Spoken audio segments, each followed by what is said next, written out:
অন্য পৃথিবীর অন্যান্য দেশে কীভাবে টেলিভিশন পরিচালিত হয়, টেলিভিশনে কী নীতিমালা আছে, সেগুলোর আলোকে আমরা এগুলো তৈরি করার জন্য অলরেডি একটি কমিটি, সাব কমিটি তৈরি,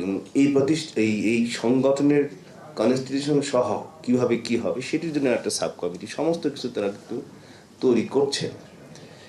এটা একদিনে এক রাতে হবে ব্যাপারটি তা নয়, কিন্তু এই সংগঠন কোনোভাবেই অন্য কোনো সংগঠনের প্রতিযোগী সংগঠন হিসেবে নয়। একই রকমভাবে এখানে যেহেতু সংবাদপত্রের মালিক যারা সম্পাদক, তাদের সম্পাদক পরিষদের সাথে আমাদের একটা সৌহার্দ্য সম্পর্ক থাকবে, একটা সমঝোতার সম্পর্ক থাকবে, কারণ তারা সংবাদপত্র, তাদের মাধ্যম প্রিন্ট, আমাদের মাধ্যম ইলেকট্রনিক, সো তাদের সাথে আমাদের কখনো ক্লাশ না, আমাদের সাধারণত একটা সন্ধি সম্পর্ক হবে। এমনকি মালিক পক্ষ যারা আছেন অ্যাটকো, তারাও কিন্তু তাদের অর্থ বিনিয়োগ, অসংখ্য পরিমাণ অর্থ এখানে বিনিয়োগ হয়, কিন্তু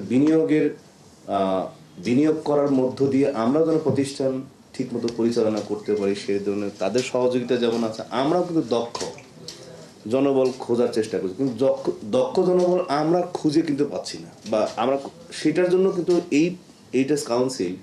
তথ্য সম্প্রচার মন্ত্রণালয়ের সহযোগিতা বা তাদের সাথে করি। একই রকমভাবে পিআইবি আছে, প্রত্যেকটা মানে সংস্থা এবং দপ্তরের সাথে সমন্বয় করে যদি সত্যিকার অর্থে দক্ষ সাংবাদিক, দায়িত্বশীল সাংবাদিক এবং জবাবদিহিতামূলক সাংবাদিকতা আমরা প্রতিষ্ঠা করতে পারি, অতীতে যেসব দুর্নাম, যেসব প্রচার হয়েছে তা ভবিষ্যতে হবে না। এবং সেই লক্ষ্যেই আমাদের উদ্দেশ্য কিন্তু কোনো দলকে, বিশেষ করে ক্ষমতাসীন দল বা বিরোধী দল, কাউকে খাটো করা, ফেভার করা, কাউকে বড় করে দেখা, এটি নয়।